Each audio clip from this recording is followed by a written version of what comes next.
la buveuse de café que je suis est rendue qu'elle se prend des pots maçons. Non, c'est pas vrai, c'est parce que mes tasses sont rendues dans les boîtes.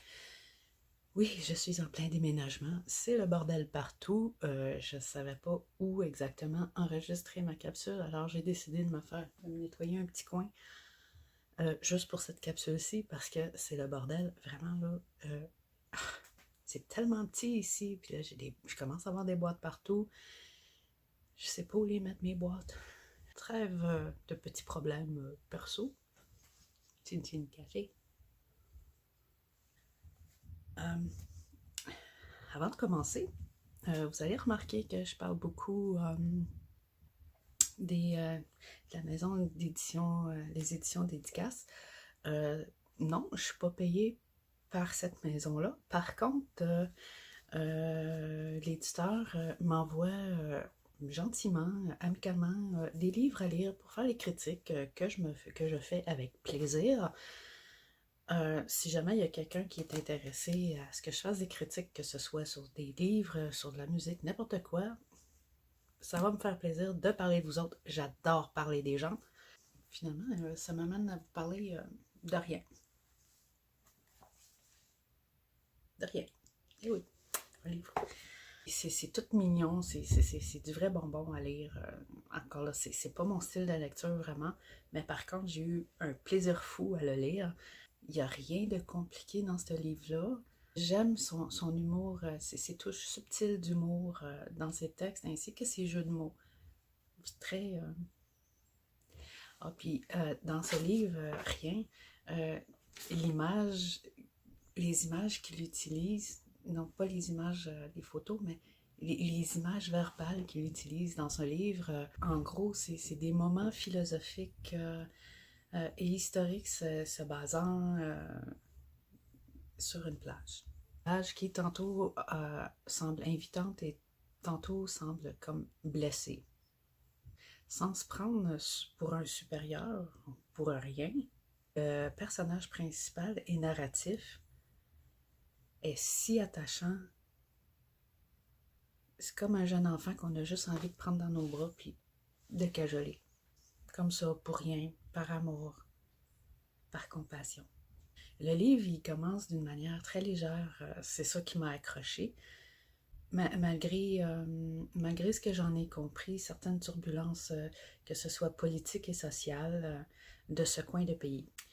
Mais c'est ça, malgré la lourdeur de certains moments historiques dont il nous parle, je n'ai pas fait les vérifications de quoi que ce soit, mais c'est pas étranger pour moi qu'est-ce que j'en ai déduit selon ce qu'il explique, parce qu'il ne parle pas de manière spécifique comme telle, c'est plus comme quelqu'un qui raconte qu'est-ce qu'il a vu, qu'est-ce qu'il a vécu, d'une manière très légère, limite enfantine, mais d'une manière enfantine mature, si je peux dire.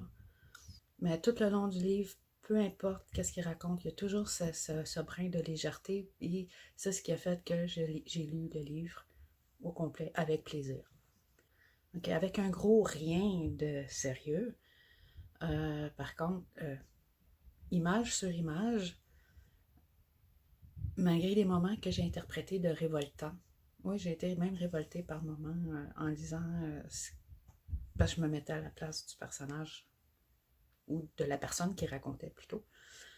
C'est ça, c'est raconté d'une façon tellement douce et enfantine, c'en est déboussolant. Tu te demandes pourquoi t'es pas plus enragé que ça finalement. Mais j'ai adoré. J'ai lu aussi ce livre, francophoniquement vôtre. Regardez ça, un vrai rayon de soleil, ça. Ce sourire, juste le voir sourire comme ça, il me donne envie de sourire comme ça, sans raison comme telle. On voit l'amour, mais dans l'autre livre aussi, mais je pense qu'il écrit aussi en anglais, mais par contre, moi, j'ai lu juste en français, cet auteur. On voit l'amour qu'il a pour la langue française, même si c'est pas sa langue maternelle. Sa langue, je pense, si j'ai compris, c'est le Vili. D'où il écrit certaines phrases, certains mots, certaines phrases dans sa langue dans sa première langue, on voit l'amour, le cœur qu'il met à écrire, à jouer avec les mots, assez que, pour ceux qui se rappellent, là je parle d'il y a très loin, il m'a fait penser en quelque part à,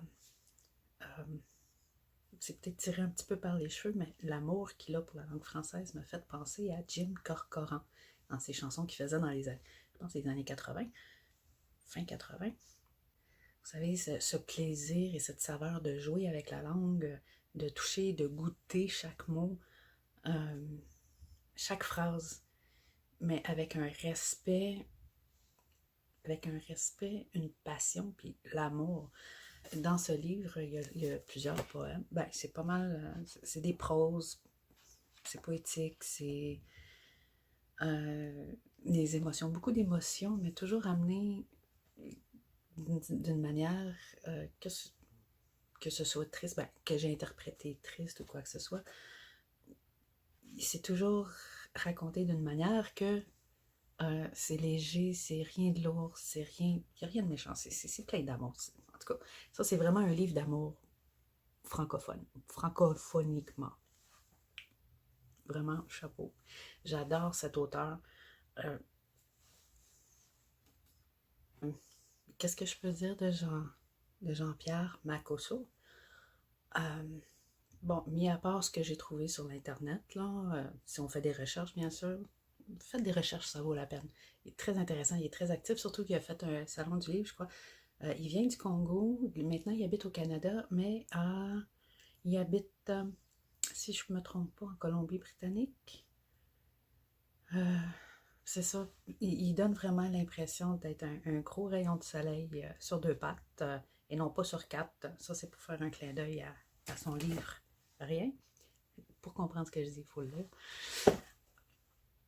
Et puis, non, sérieux, là, j'ai adoré. Vraiment adoré. Tellement sympathique, ce monsieur. Puis même, je le regarde aller sur Facebook. Oui, parce que j'ai maintenant son amitié sur Facebook.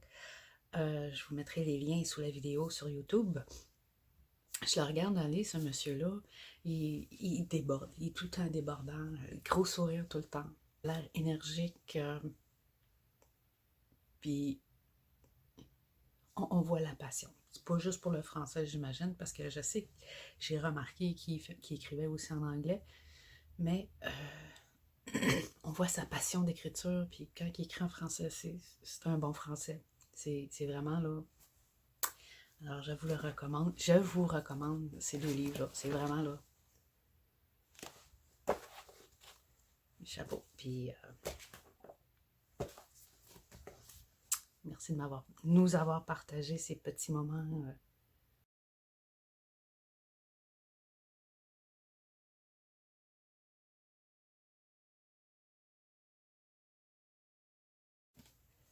Si vous avez aimé la capsule, gênez-vous pas à mettre des pouces bleus sur YouTube, sous la vidéo. Abonnez-vous à ma chaîne aussi. Si vous ne voulez pas rien manquer de ce que je fais comme enregistrement, parce que je fais des rencontres aussi par moment, ou je fais des critiques de livres comme ça, gênez-vous pas, ça va me faire plaisir. Vous pouvez aussi me suivre sur ma page Facebook qui est Chin Chin Café avec Moué. C'est moi, Moué. Sur ça, bonne journée. Chin Chin Café.